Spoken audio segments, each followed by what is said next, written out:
Hola de nuevo y bienvenidos a esta serie de videos de materias explicadas sobre la fonoaudiología. Hoy vamos a ver algo muy entretenido de explicar por lo complejo que es y por las diferentes vías que tienen involucradas en la enfermedad de Parkinson, el cual nosotros trataremos desde la motricidad orofacial.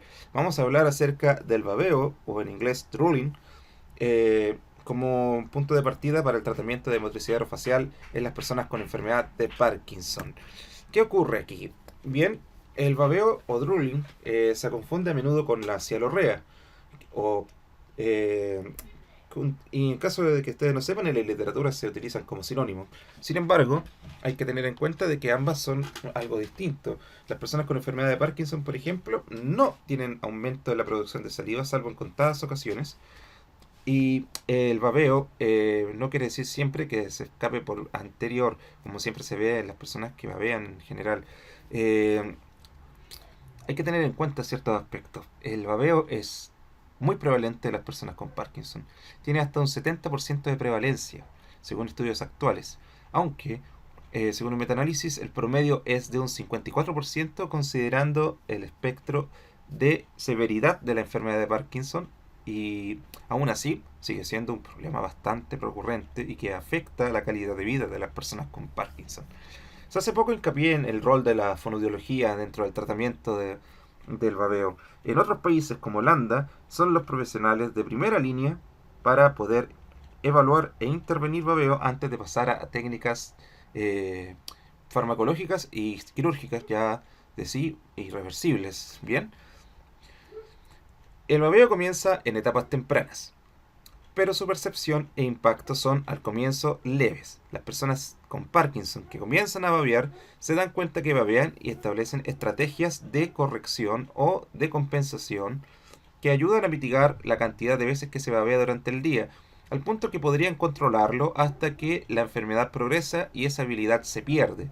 ¿Cómo se pierde? Ahí vamos a ver entonces eh, los fundamentos neurobiológicos de por qué esa habilidad comienza a ser cada vez más difícil de controlar.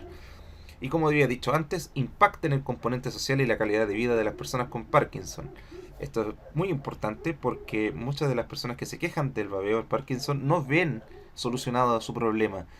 La manera en que se cree existe el babeo está mal desde las bases, y eso es algo que debemos empezar a considerar a la hora de tratarlos.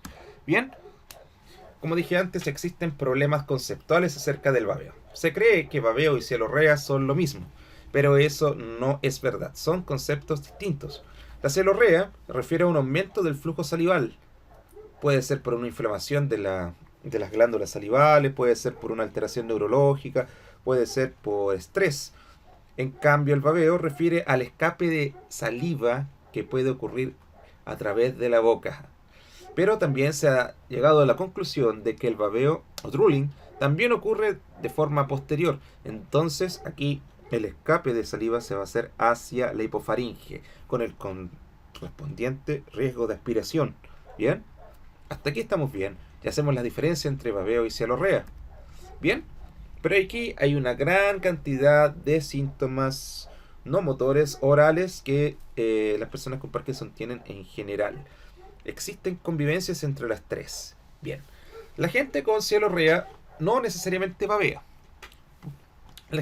Si bien pueden ser capaces de aclarar la saliva constantemente, las personas con un aumento en la producción de saliva no deben por qué babear. En el Parkinson, sin embargo, existen ciertos contextos donde la saliva puede aumentar.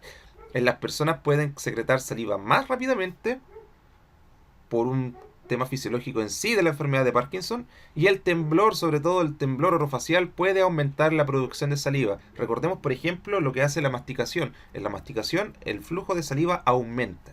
Bien, algo tiene que ver con movimiento, lo vamos a revisar de forma concisa más adelante. En el Parkinson la producción de saliva, al contrario de como se cree, decrece. Se ve afectado el flujo de saliva respecto a las personas típicas, provocando esta sensación de sequedad en la boca llamada serostomía, que está presente en aproximadamente el 50% de las personas que tienen enfermedad de Parkinson. Y este babeo, como lo hemos dicho antes, no está causado por hipersalivación. Es más, las personas con Parkinson tienen hiposalivación en la gran mayoría de los casos. Y ahora, este grado de babeo que ocurre va a depender del grado de severidad de la enfermedad de Parkinson. ¿Por qué?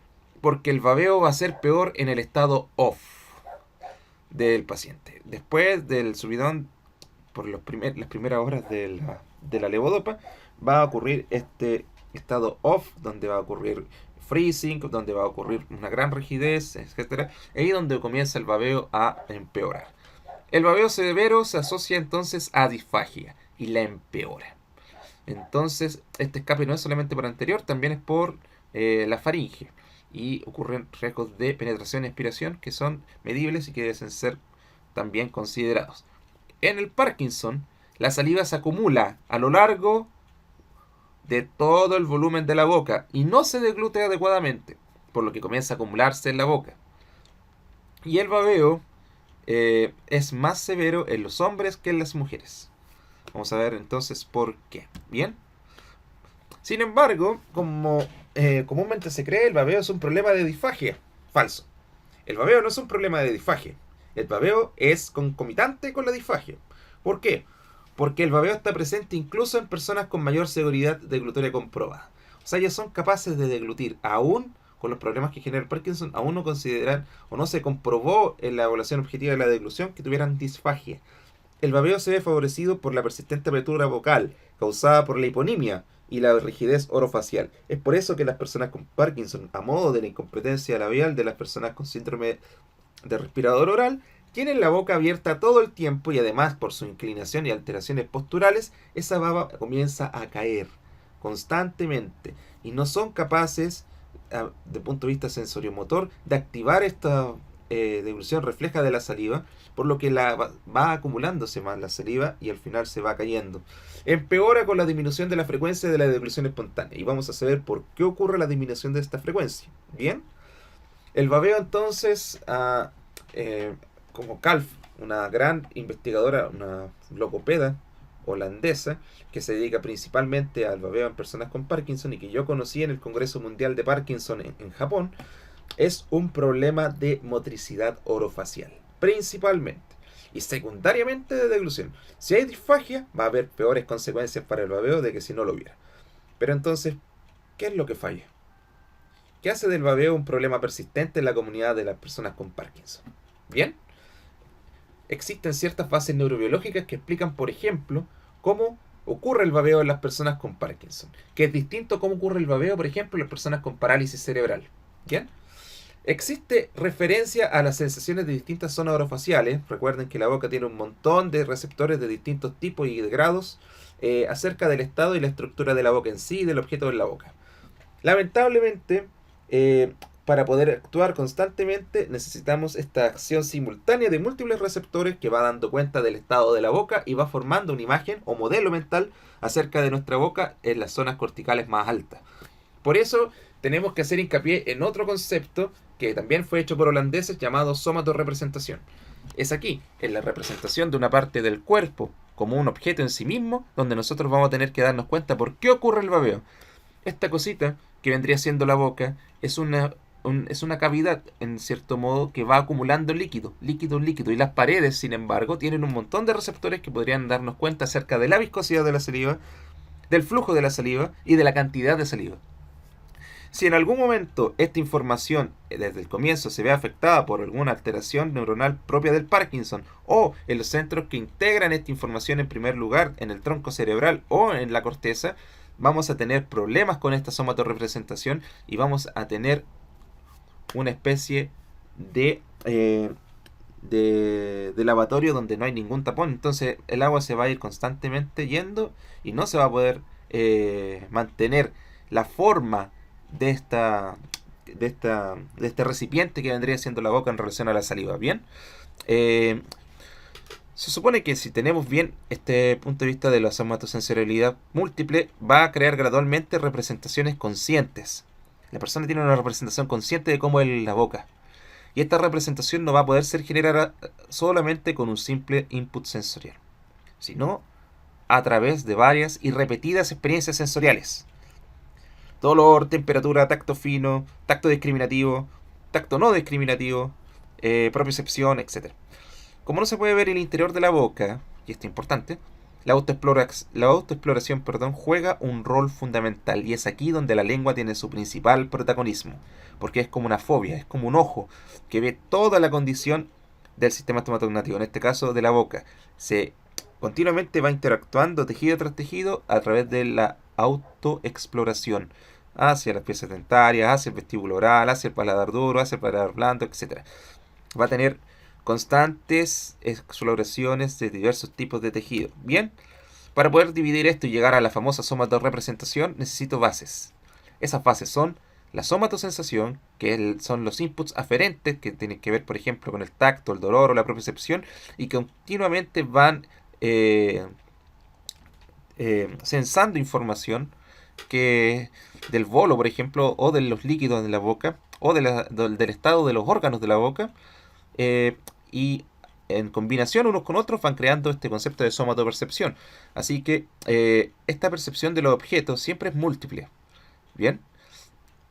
Y a medida que nosotros tengamos una representación tridimensional y de área de todo este asunto que es la boca, vamos creando ese modelo mental dentro de diversas partes de la corteza y de los ganglios basales que dan origen a lo que yo les mencioné acerca de la somatorrepresentación, que es la representación de la estructura oral, que es, en el fondo, lo que la boca siente. Bien, tenemos que ir desde las bases. La somatosensación es una conciencia de los eventos aferentes individuales, que pueden ser mecánicos, termales, noxiosos, etc. Y se superponen unos con otros. Por ejemplo, cuando yo como un helado, siento la viscosidad del helado, siento la consistencia del helado, siento el frío del helado, etc. Todo eso de manera simultánea y va creando un cuerpo de sensaciones que el cerebro sensa de alguna manera a través de diversos mecanismos y se deglute, ¿cierto? Y se forma este bolo con las características especiales y también en contacto con la saliva, que es el medio acuoso donde se inmerse todo esto, ¿bien? Y el rango de inervación va a depender del tipo de receptor, zona de la boca y tejido. Ayudan, por ejemplo, al control postural motor oral. Eso es importante. En personas con Parkinson, el control postural motor oral está alterado. Tenemos una rigidez orofacial que no me permite mantener la boca cerrada mucho tiempo y la lengua también como elemento motor se va a ver disminuida en su capacidad de movimiento a través de este asunto de la bradicinesia. ¿Bien?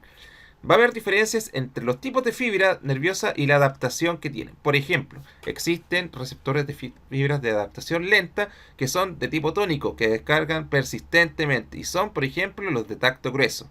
¿Bien? Y existen otros que son fibras de adaptación rápida, de descarga corta o fásica, que mandan a través de impulsos nerviosos muy rápidos información acerca del objeto que existen en la boca. Fundamentalmente, hablemos de la saliva acumulada como un objeto, que es difícil de sensar porque es líquido y que también tiene características químicas que la hacen especial respecto a otros tipos de líquidos. Bien, esta representación persistente me ayuda como una manera de distinguir el volumen y la forma de la boca en diferentes estados de la deglución, en este caso de la deglución de saliva. Y esta representación persistente tiene que estar constantemente enviando información a centros o nodos de información que almacenan temporalmente esta información y la llevan hacia centros superiores. ¿Qué va a pasar en el Parkinson? Este tipo de representación persistente va a estar alterada. Aún no sabemos, sin embargo, si es porque los receptores están malos o si estos centros o nodos están alterados. Bien, esta activación va a ser simultánea y diferencial. Unas van a ser tónicas y otras fásicas. Y van a dar ese gran matiz de sensaciones que tienen cuando una persona come alimentos, diferentes sean. Bien. Y eso va a dar diferentes cualidades de sensaciones tácticas o ápticas, dependiendo, claro. Con eso nosotros, a través de esa sensibilidad, tacto, entre comillas, nosotros damos cuenta de qué cosas existen dentro de la boca, cómo nosotros comemos y cómo nosotros llevamos el bolo hacia la faringe. Bien, existe un criterio de superficialidad y profundidad. Por ejemplo, en los tejidos de la lengua hay una preponderancia de receptores que están en la capa superficial y otros en la capa profunda. Bien, eso todo tiene una explicación, ya que ayudan al control postural motor oral. Bien, como no tenemos visión de lo que ocurre dentro de la boca, necesitamos un órgano que tenga una altísima capacidad receptora, como es la lengua, para poder identificar constantemente el estado de la boca en sí y de los componentes que existen dentro de ella. Bien, estos dos holandeses, Hagar y Oer, fueron los que explicaron a través del concepto de somatorrepresentación o concepto de conciencia somatosensorial oral, que existe un órgano que se encarga de cesar continuamente lo que nosotros no podemos ver dentro de la boca.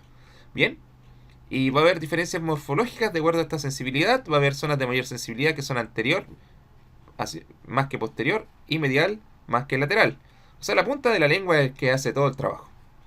Existen distribuciones principalmente por profundidad. Las fibras rápidas, que son las epicríticas de tacto fino, presión, vibración, son las que van a estar más superficialmente. Mientras las fibras lentas, que actúan como un mecanismo de propiocepción, donde yo sé dónde está la lengua constantemente en algún lugar, por ejemplo en el paladar, me sirven para poder tener conciencia acerca de la posición de la lengua en la boca. Todo esto falla en Parkinson. La somatopercepción, en cambio, es la percepción de los objetos a través del sistema somatosensorial. En este caso, vamos a tener cómo percibir la saliva.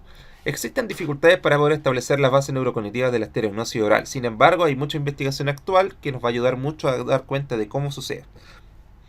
Hay una interacción entre distintos tipos de tejido, que lo mencionábamos ya, y una homologación de la estereognosis, que es cuando uno siente la forma a través del tacto, de las manos versus la del interior de la boca.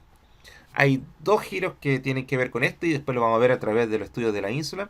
Existe activación del giro supramarginal, que tienen que ver con las praxias motoras, y existe activación del giro angular para el proceso de reescalar las estimaciones de tamaño respecto a la parte de la boca. O sea, cuánta cantidad de algo tengo y si esa cantidad es muy grande, tragarla, ¿cierto? Bien. Hay una interacción entre la representación y la percepción que se encarga el giro angular, pero que antes tiene sinapsis en otros nodos que después vamos a mencionar. La percepción a través de la autoestimulación táctil oral desde la lengua entonces es fundamental. Si yo pierdo esto, pierdo la somatorrepresentación. ¿Cómo se procesa la percepción? El lobo de la ínsula es el que se encarga de esto. A través de la parte media del lobo de la ínsula, todo este manojo de sensaciones se integran después de haber pasado previamente por los núcleos del tronco y tiene una importancia también de tipo afectiva del procesamiento del objeto dentro de la boca. Sensaciones de placer, de desagrado, de evocaciones de episodios de la memoria, etc. Existe interacción entre los distintos tipos de tejido, va a activar la estereognosis y ocurre integración sensorial de las diferentes vías sensitivas del gusto involucradas en la deglución, como el sabor o la textura. Está implicada también en la coordinación motor oral. ¿Por qué? Vamos a ver que existen dos vías para esto y vamos a ver que interactúan mutuamente. ¿Bien? Para el reconocimiento del volumen dentro de la boca se necesita inevitablemente un conocimiento de la representación de la propia boca. O sea, ¿qué volumen estoy representando? ¿Cierto? Porque si no sería como un recipiente pasivo donde el asunto se va acumulando, inevitablemente cayendo. Y eso es lo que pasa en el Parkinson, esa capacidad de adaptación que tiene la boca a través de este enorme manejo de informaciones se va perdiendo. ¿Bien?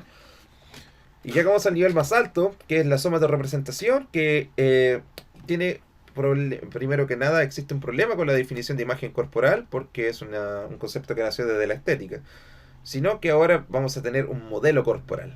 Un modelo corporal que se va formando a través de la autoexploración oral, que es importante para la formación de este modelo corporal orofacial, donde los inputs sensoriales alterados van a alterar también el modelo corporal si es que lo están.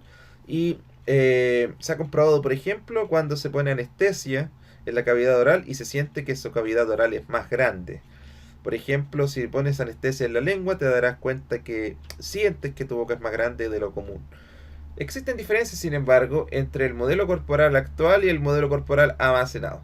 O sea, el de la boca es siempre cambiante. ¿Por qué? Porque estamos constantemente autoexplorando la boca a través de la punta de la lengua y eso va a generar diversas representaciones, modelo dentro de ciertos lugares de la corteza. ¿Y dónde ocurre esto? En la corteza somatosensorial primaria, la que está después del surco central. Bien. ¿Qué falla en Parkinson? Bien. Reiteramos, para tener una buena representación cortical de la boca y contenido de volumen apropiado de líquido, y en este caso la saliva, vamos a necesitar múltiples receptores orales funcionando bajo diferentes modalidades, una lengua que explore los diferentes tejidos, una integración sensorial eficaz y una deglución espontánea y conservada. ¿Hay problemas con los receptores en el Parkinson? Como habíamos pensado que era así, no mucho. Se ha comprobado que se conserva la estereognosia o la capacidad de reconocer las formas dentro de la boca en personas con Parkinson respecto a otras personas. Como que los receptores no están tan afectados por esta acumulación de alfa-sinucleína, que es la que provoca los síntomas de Parkinson.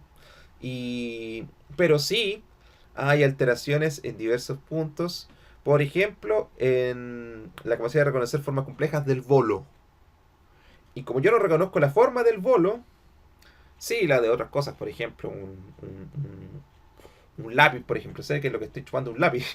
eh, Va a haber problemas también con las adaptaciones en las degluciones que son de tipo principalmente reflejas, como la faringe. También hay problemas en los receptores del rostro. Entonces sí hay un problema general. En la enfermedad de Parkinson afecta a los receptores, pero afecta selectivamente a unos receptores respecto a otros. Bien. Hay problemas con la movilidad lingual. Y aquí es donde perdemos una parte fundamental. Perdemos la fobia, perdemos la lengua. En la enfermedad de Parkinson existe bradicinesia lingual. A medida que va progresando la enfermedad, la lengua se mueve cada vez más lentamente de forma autónoma, por lo que este rango de movimientos que tiene la lengua para poder sensar el estado de la boca y el volumen de la boca se va perdiendo.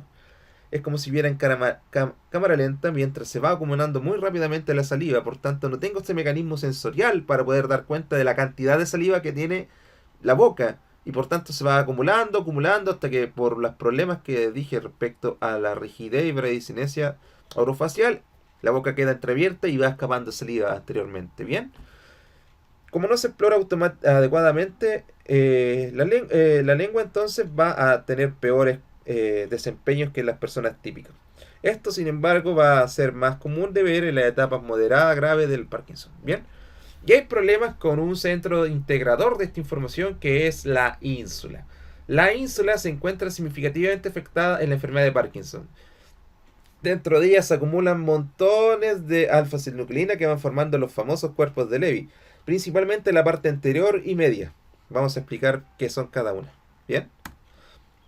Bueno, todos estos centros integradores en el Parkinson están afectados. Muy afectados por la acumulación de cuerpos de Levy y de neuritos de Levy que van provocando atrofia de los tejidos neuronales en distintos centros integradores de la información sensoromotora y que van provocando problemas dentro de este rango de alteraciones que provocan babeo. Bien, va a haber alteraciones en los núcleos de los pares craneales que están implicados en la deglución. Va a haber alteraciones en la red putamen y corteza somatosensorial primaria que tienen que ver con la representación somatosensorial de la boca.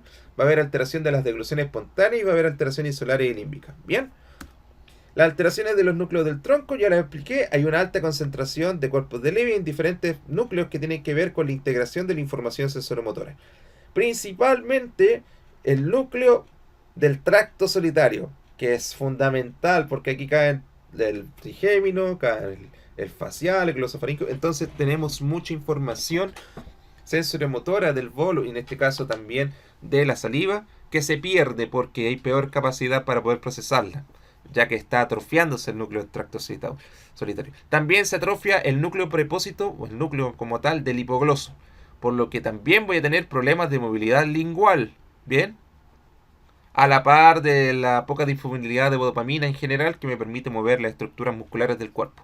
Y también voy a tener graves problemas en el núcleo dorsal motor del vago. Va a haber pérdida severa de neurona acá y eso va a provocar que todas las estructuras motoras que inervan el nervio vago se pierda esa capacidad y se comience a aspirar. Esto tiene que ver con deglución, pero ahora estamos hablando de motricidad orofacial.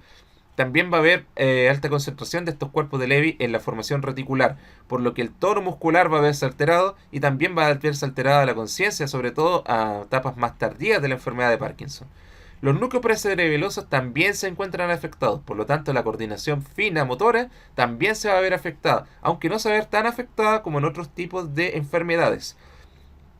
Para que vean que esto es catastrófico, casi todos los núcleos del bulbo, excepto el cuneato y el núcleo grácil, son afectados.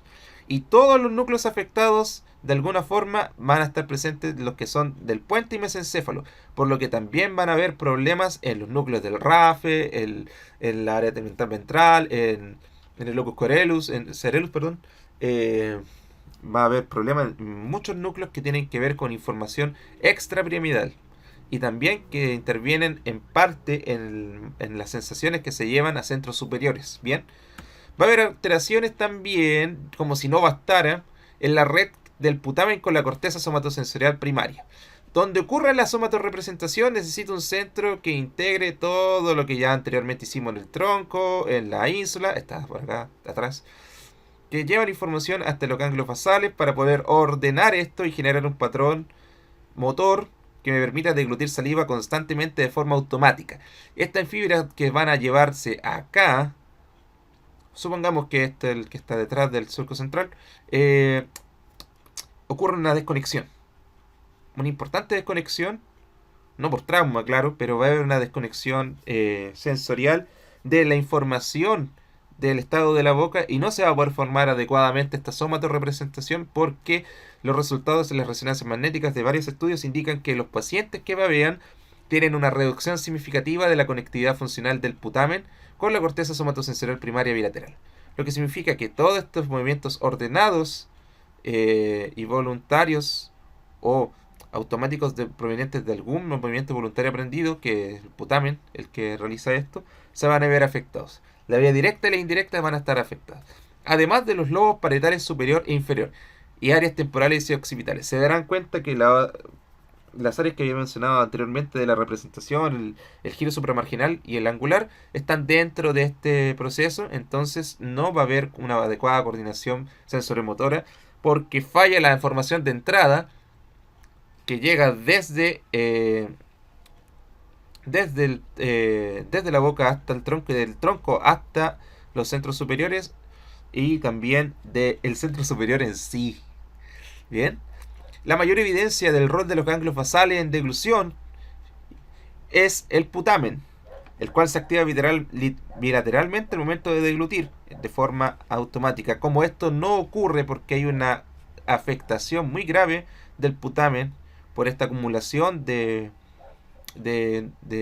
cuerpos de Levy y de alfa-sinucleína, va a haber alteraciones como la somatorrepresentación porque la ruta final que va a llevar a esta somatorrepresentación está alterada. Bien, va a haber alteraciones en la deglución espontánea. Como si fuera poco, ya no tengo una cavidad inteligente, se va a acumular esta saliva porque tampoco voy a ser capaz de deglutirla adecuadamente de forma refleja, porque existe una insuficiencia de la recepción, que ya habíamos mencionado anteriormente, y esa va a conducir a una evaluación incierta del sistema nervioso central del estado de la boca.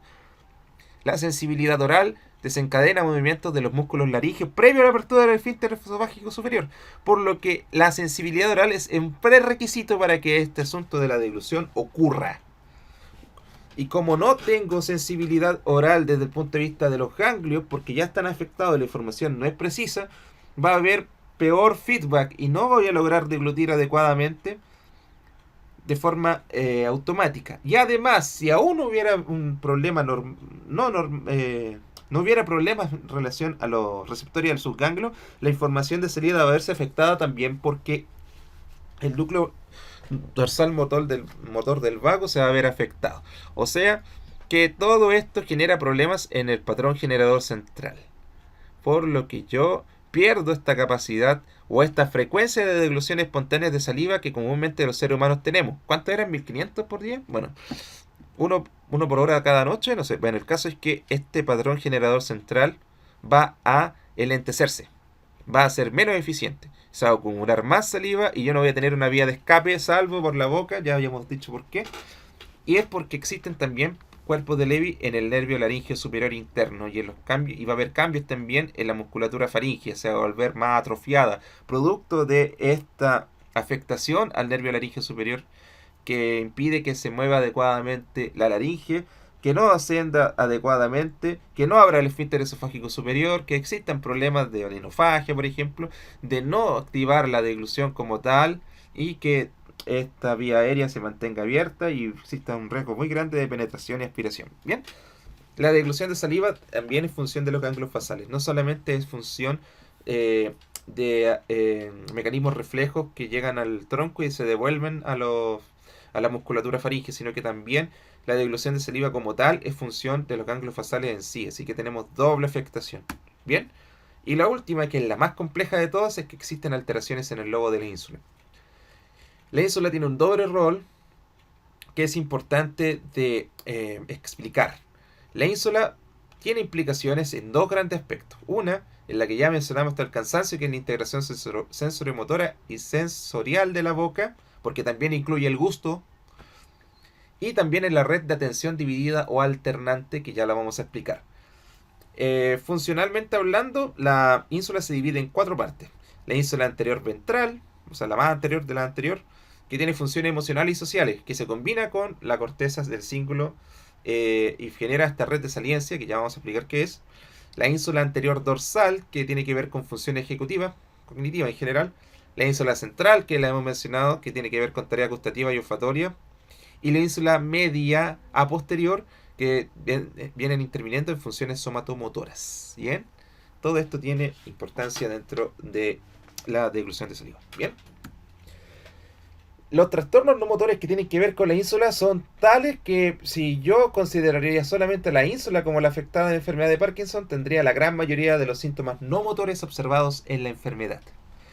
Existe una conectividad funcional de la ínsula anterior con la corteza orbitofrontal y participa en la evolución de los estados motivacionales y reforzadores primarios.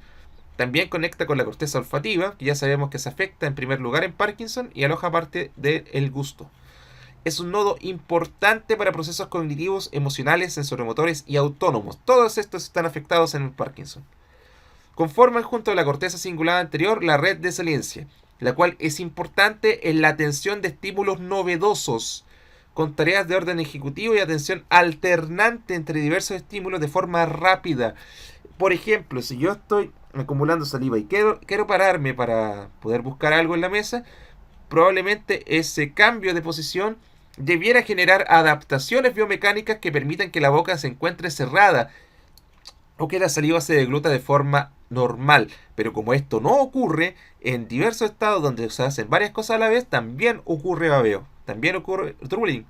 Pero este drooling es distinto al estático, ya vamos a hablar de eso. Bien, la zona media de la ínsula se conecta ampliamente con otras zonas insulares, las que mencionamos después, y es la principal en el procesamiento sensoriomotor. Aquí cabe todo lo que se lleva procesado en el núcleo del tracto solitario, en los núcleos del tálamo, todo lo que era anteriormente troncal y encefálico llega aquí, a la ínsula, a este sector límbico que se encarga del procesamiento multisensorial y motor que da origen a este trastorno dentro de la enfermedad de Parkinson. Bien, la ínsula posterior, que es la última, y la que se ve menos afectada en la enfermedad de Parkinson, recibe proyecciones de las áreas somatosensoriales secundarias. Es la parte práctica la que ustedes van a ver aquí. Y es importante saberlo porque en el Parkinson, si bien las capacidades prácticas orales y en general de los miembros superiores e inferiores se encuentran muy afectadas, sobre todo en etapas posteriores, no es tan fuerte, por ejemplo, como otras demencias como la enfermedad de Alzheimer. Bien, hay una gran acumulación de alfa-sinucleína en las zonas anterior y media de la ínsula. O sea, todo este daño que provocan los cuerpos de Levy es principalmente en las zonas anteriores de la ínsula. En la zona posterior hay poco o nada de ellas. Hay degeneración de neuronas catecolaminérgicas, o sea, no solamente de dopamina, sino que de epinefrina y norepinefrina, y serotoninérgicas, o sea, que se encargan de la serotonina, que mandan proyecciones también a la ínsula. Todo esto se va a ver afectado, ya vamos a ver por qué. El daño neuronal de la enfermedad de Parkinson en la ínsula va a provocar pérdida de procesamiento de la información de las interconexiones que hay entre esta y las diferentes regiones corticales y los ganglios basales. O sea, este patrón generador central ya no existe como tal íntegramente hablando porque estas interconexiones están sumamente alteradas, sobre todo en la ínsula. Bien, se puede ver, por ejemplo, que los pacientes en estado ON presentan mayor activación de la ínsula anterior ventral bilateralmente. Cuando hay estado OFF, en cambio, es al revés, se activa la ínsula posterior. Pero no se puede llegar a la ejecución motora, se queda en planificación y de ahí no sale. Por tanto, esta saliva que debe haberse deglutido está en stand-by y nunca se llega a deglutir. Y si se deglute, siempre va a ser por una orden o una pista que es voluntaria. Ya van a ver que existen intervenciones conductuales que ayudan en el babeo, que tienen fundamento en esto. Bien, para los componentes sensorio-motores, que son los componentes que mezclan sensorialidad y motor, se van a activar la ínsula anterior derecha, que ya vimos que hace, y la ínsula media izquierda. Se activa la que tiene que ver con atención y funciones ejecutivas y la que tiene que ver con integración sensorial. Todo esto provoca información interoceptiva, que es la información acerca del estado de las estructuras del propio cuerpo, anormal. Y existe también una percepción afectiva normal. el grado de emociones que tiene que ver con esto se va también a alterar en la enfermedad de Parkinson. Y es cosa que ustedes se den cuenta también que la percepción afectiva se va a ver también afectada por la hiponimia, donde nosotros no vamos a poder mover adecuadamente los músculos faciales y eso genera una retroalimentación que me hace perder capacidad de reconocer las emociones en los rostros de las demás personas. Como si habláramos de prosopagnosia, pero aquí no hay ablación del giro fusiforme, sino que hay problemas con información interoceptiva. Por tanto, la ínsula está implicada en dos tipos de babeo. En los dos que existen por tipo, que es el babeo estático, que ocurre cuando uno no hace nada y babea, que es por fallas de la integración sensorial, y el dinámico, que ocurre, por ejemplo, en situaciones donde uno hace tareas alternantes o divididas, por ejemplo, comer y conversar en la mesa. ¿Bien? Y esto ocurre por fallas en la atención interoperspectiva que no me permiten distinguir la información nueva, o si se distingue es tan lenta la transmisión que no alcanzo a efectuar la conducta motora deseada en ese momento. Y eso hace que se pierda saliva por una discapacidad de poder realizar este juego de conductas motoras que me permite mantener adecuadamente la saliva en la boca, al menos dentro de ella. Bien, el problema con la ínsula y los trastornos no motores es que la ínsula está implicada en estos dos tipos de babeo y tengo que tener en consideración ambos tipos de respuesta para poder saber qué tipo de babeo es el más preponderante en una persona que tiene Parkinson. Entonces, como modo de conclusión, debemos recordar los sitios frecuentes de lesión de la enfermedad de Parkinson, que ya hablamos cuáles son, que son los núcleos del tronco, parte de los núcleos motores del tálamo, la ínsula y la corteza somatosensorial primaria y los ganglios basales. Recordar, por ejemplo, los que tienen relación con la integración sensoromotriz oral y la conciencia somatosensorial oral. La boca no es un ente estático. No puedo decir que está vivo, porque realmente tiene cosas vivas y cosas no vivas, pero que tienen funcionamientos importantes entre sí para poder dar cuenta de las funciones complejas del sistema tomatognático en personas con Parkinson.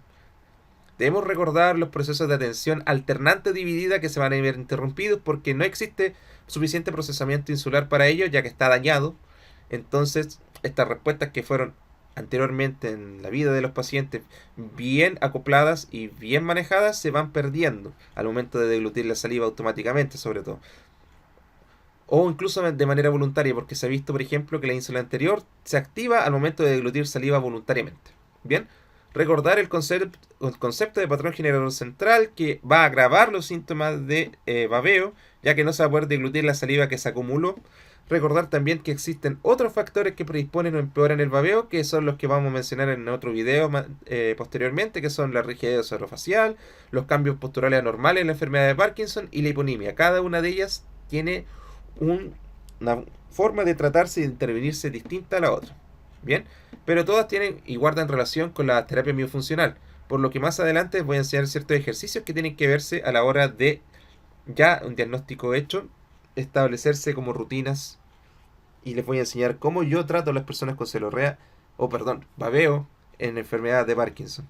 Eso ha sido todo por hoy y espero que recuerden la multitud de información al respecto, porque es grande, es compleja, pero si se llega a comprender bien, puedes comprender la dinámica de la boca en las personas con enfermedad de Parkinson bastante bien y puedes predecir qué problemas habrán en el futuro a medida que tú vayas tratando a esa persona. Muchas gracias por verme, hasta luego.